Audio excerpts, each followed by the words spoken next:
സരീഷ് തുടരുന്നുണ്ട്. സരീഷ്, കുറച്ചു നേരത്തെ സരീഷ് ഇതിന്റെ സാധ്യതകൾ പറഞ്ഞിരുന്നു. ഈ വാഹനം ഏത് പ്രകാരമാണ് ഇനി പുറത്തെടുക്കുക എന്നുള്ളത്. വാഹനം മറിഞ്ഞു കിടക്കുകയാണെങ്കിൽ എങ്ങനെ, അതല്ല നേരെയാണെങ്കിൽ എങ്ങനെ, അങ്ങനെ കുറച്ച് കാര്യങ്ങൾ നേരത്തെ തന്നെ സരീഷ് പറഞ്ഞിരുന്നു. ഒരിക്കൽ കൂടി അത് വ്യക്തമാക്കാം.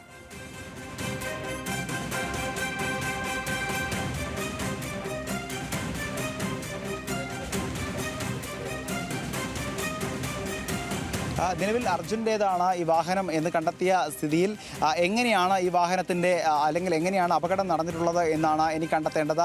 ഏത് രീതിയിലാണ് ഈ ട്രക്ക് ഭൂമിക്കടിയിൽ അല്ലെങ്കിൽ മണ്ണിനടിയിൽ ഉള്ളത് എന്ന് കൂടി സ്ഥിരീകരണം വരേണ്ടതുണ്ട്. അങ്ങനെ നേരെ തന്നെയാണ്, അതായത് പാർക്ക് ചെയ്തിരിക്കുന്ന അതേ രീതിയിൽ മണ്ണിനടിയിലേക്ക് ഈ വാഹനം പതിയുകയാണെങ്കിൽ തീർച്ചയായും മരം മുകളിലും ക്യാബിൻ്റെ മുകൾ ഭാഗം അത് ഈ മണ്ണിന് മുകളിലേക്കുമായിരിക്കും. അങ്ങനെയെങ്കിൽ ആ ക്യാബിൻ എവിടെയാണ് എന്ന് കണ്ടെത്തി കൃത്യമായി ആ ഭാഗത്തുള്ള മണ്ണ് മാത്രം നീക്കം ചെയ്ത് അവിടെ നിന്നും റെസ്ക്യൂ ട്യൂബ്, അതായത് ആർമിയുടെ കയ്യിലുള്ള റെസ്ക്യൂ ട്യൂബ് ഉപയോഗിച്ച് ആ മണ്ണിനടിയിലേക്ക് അല്ലെങ്കിൽ ആ കുഴിയിലേക്ക് ഈ റെസ്ക്യൂ ട്യൂബ് താഴ്ത്തും. അതിലൂടെ ഈ സൈനിക ഉദ്യോഗസ്ഥർ താഴേക്ക് ഇറങ്ങും.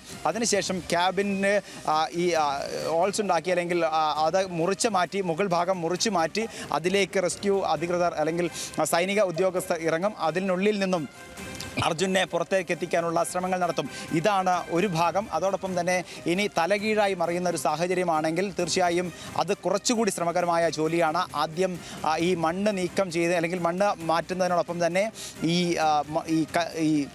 ഈ വാഹനത്തിലുള്ള തടിക്കഷ്ണങ്ങൾ കൂടി മാറ്റേണ്ടതുണ്ട്. ആ തടിക്കഷ്ണങ്ങൾ കൂടി മാറ്റിയ ശേഷം മാത്രമേ ഏതെങ്കിലും രീതിയിൽ വാഹനം പുറത്തേക്കെടുക്കാനാവൂ എന്നാണ്. കാരണം തലകീഴായി മറിയുമ്പോൾ തീർച്ചയായും ടയർ ഭാഗമാണ് മുകളിലേക്ക് വരിക. അത് അല്ലെങ്കിൽ ഇത്രയും ഭാരം തീർച്ചയായും ക്രെയിൻ ഉപയോഗിച്ച് ഉയർത്തുക എന്നുള്ളത് വലിയ ശ്രമകരമായ ജോലിയാണ്. അതുകൊണ്ട് തന്നെ എവിടെയാണോ ഈ ട്രക്കുള്ളത് ആ ഭാഗത്തെ ഈ ലോറിയിൽ നിന്നും ഈ തടിക്കഷ്ണങ്ങൾ മാറ്റിയ ശേഷം ഈ വാഹനം പുറത്തേക്ക് എത്തിക്കുക എന്നുള്ളതാണ് രണ്ടാം ഘട്ടം. ഇപ്പോൾ മനസ്സിലാക്കുന്നതനുസരിച്ചാണെങ്കിൽ മൂന്നാമതൊരു സാധ്യത കൂടി അവർ തേടുകയാണ്. അതായത് ബൂം ഉപയോഗിച്ച ഈ ട്രക്കിൻ്റെ സൈഡ് ഏത് ഭാഗത്താണോ, അതായത് തല കീഴായാണ് വാഹനം മറിയുന്നതെങ്കിൽ ഈ വാഹനം ഏത് ഭാഗത്താണോ ഉള്ളത്, ഈ ക്യാബിൻ ഏത് ഭാഗത്താണോ ഉള്ളത്, ആ ഭാഗത്തെ ട്രക്കിൻ്റെ ഭാഗത്തുള്ള മണ്ണ് മുഴുവനായി നീക്കം ചെയ്ത് ആ സൈഡിലൂടെ ഈ വാഹനത്തിനകത്തേക്ക് പ്രവേശിക്കുക എന്നൊരു തീരുമാനത്തിലെത്തുന്നു. അപ്പോൾ 3 തരത്തിലുള്ള പരിശോധനകളും നടക്കുന്നുണ്ട്. എന്തായാലും ഏറ്റവും നിർണായകമായ കാര്യം അർജുൻ്റേതാണ് ഈ വാഹനം എന്ന് ഔദ്യോഗികമായി തന്നെ സ്ഥിരീകരിച്ചിരിക്കുന്നു. ജില്ലാ പോലീസ് മേധാവി തന്നെ ഇത്തരത്തിലൊരു സ്ഥിരീകരണം നൽകിയിരിക്കുന്നു. കേരളത്തെ കാത്തിരുന്ന ഒരു വാർത്ത, കേരളം മുഴുവൻ പ്രാർത്ഥനയോടെ കാത്തിരുന്ന നിമിഷം, ആ നിമിഷം 9ാം ദിവസം മാത്രം സംഭവിക്കുന്നു. ഇത്രയേറെ വൈകിയതിൽ ആരെയും ഇപ്പോൾ കുറ്റം പറയുന്നില്ല. കാരണം ശ്രമകരമായ ജോലി അവസാന നിമിഷമെങ്കിലും എല്ലാവരുടെയും ഭാഗത്തുനിന്നുണ്ടായി. സൈനികരുടെയും നാവികസേനയുടെയും ഒപ്പം തന്നെ ജില്ലാ ഭരണകൂടത്തിൻ്റെയും എല്ലാം ഉത്തരവാദിത്വത്തോടെ ഉള്ള പ്രവർത്തനങ്ങൾ അവസാന നിമിഷമെങ്കിലും ഉണ്ടായിരുന്നു. അതിൻ്റെ ഒരു ഏകീകരണം, അതിൻ്റെ ഒരു ഫലപ്രാപ്തി എന്ന രീതിയിൽ അർജുൻ്റെ വാഹനമാണ് എന്ന് ഈ 9ാം നാൾ സ്ഥിരീകരിക്കപ്പെടുന്നു. തീർച്ചയായും ഇനി അറിയേണ്ടത് ആ വാഹനം എങ്ങനെ കരയ്ക്കെത്തിക്കും എന്നുള്ളത് മാത്രമാണ്. ആ കരയ്ക്കെത്തിക്കാനുള്ള ശ്രമമാണ് ഇപ്പോൾ നടന്നുകൊണ്ടിരിക്കുന്നത് എന്നാണ് ജില്ലാ പോലീസ് മേധാവി തന്നെ ഔദ്യോഗികമായി അറിയിക്കുന്നത്.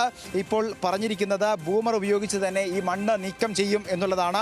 അങ്ങനെയെങ്കിൽ വാഹനം ഏത് രീതിയിലാണ് എന്ന് കൂടിയുള്ള സ്ഥിരീകരണം വരണം. കാരണം ജില്ലാ പോലീസ് മേധാവി അവിടെയുണ്ട്. നമുക്കിപ്പോൾ അദ്ദേഹവുമായി ബന്ധപ്പെടാൻ സാധിക്കുന്നില്ല. പക്ഷേ എന്തായാലും അടുത്ത നിമിഷങ്ങൾക്കുള്ളിൽ തന്നെ അദ്ദേഹം ഔദ്യോഗികമായൊരു സ്ഥിരീകരണം, ആ വാഹനം എങ്ങനെയാണ്, ആ വാഹനത്തിൽ നിന്നും ഏത് രീതിയിലാണ് അർജുനെ പുറത്തേക്ക് എത്തിക്കാനാവുക തുടങ്ങിയ കാര്യങ്ങളെല്ലാം തന്നെയുണ്ട്.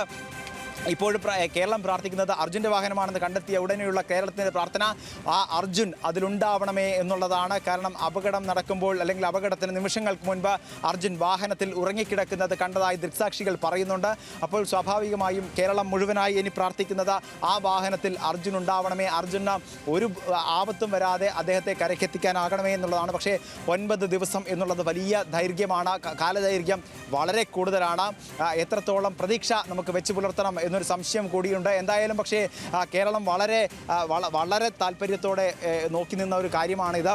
അർജുനെ പുറത്തേക്ക് എത്തിക്കാൻ അല്ലെങ്കിൽ അർജുൻ്റെ ഈ രക്ഷാപ്രവർത്തനത്തിന് തന്നെയാണ് കേരളക്കര ഒന്നാകെ പ്രാർത്ഥനയോടെ കാത്തിരിക്കുന്ന ഒരു കാര്യവും തന്നെയാണ്. കഴിഞ്ഞ ഈ വാർത്ത അറിഞ്ഞ നിമിഷം മുതൽ തന്നെ കേരളം ഒന്നാകെ അർജുനൊപ്പമായിരുന്നു. ഇപ്പോൾ ഈ 9ാം ദിവസം ഈ സമയമാകുമ്പോൾ അർജുന്റെ ലോറി തന്നെയാണ് എന്നൊരു സ്ഥിരീകരണത്തിലേക്ക് കാര്യങ്ങൾ എത്തിച്ചേരുന്നു. ഇനി ആ ആ ലോറിക്കകത്ത് അർജുൻ ഉണ്ടാകണമേ, അതും ജീവനോടെ തന്നെ അർജുനെ പുറത്തേക്ക് എത്തിക്കാൻ സാധിക്കണമേ എന്നുള്ള ഒരു കാത്തിരിപ്പ് തന്നെയാണ് എല്ലാവർക്കും ഉള്ളത്. എന്താണെങ്കിലും ഏറ്റവും പുതിയ വിവരം, ഏറ്റവും നിർണായകമായ വിവരം, കാത്തിരുന്ന ആ വിവരം, ആ സൂചന, ആ സ്ഥിരീകരണത്തിലേക്ക് എത്തുന്നു. കണ്ടെത്തിയിരിക്കുന്നത് അത് അർജുന്റെ ട്രക്ക് തന്നെ എന്നുള്ള ഒരു സ്ഥിരീകരണം ജില്ലാ പോലീസ് മേധാവി തന്നെ സ്ഥിരീകരിച്ചിരിക്കുന്നു. ലോഹ സാന്നിധ്യം കണ്ടെത്തിയതായി നേരത്തെ തന്നെ റവന്യൂ മന്ത്രി അടക്കം സ്ഥിരീകരിച്ചിരുന്നു. ഇപ്പോൾ ഇതിലെല്ലാത്തിലും ഒരു വ്യക്തത വന്നിരിക്കുന്നു. തിരച്ചിൽ ഫലപ്രാപ്തിയിലേക്ക് എത്തിയിരിക്കുന്നു.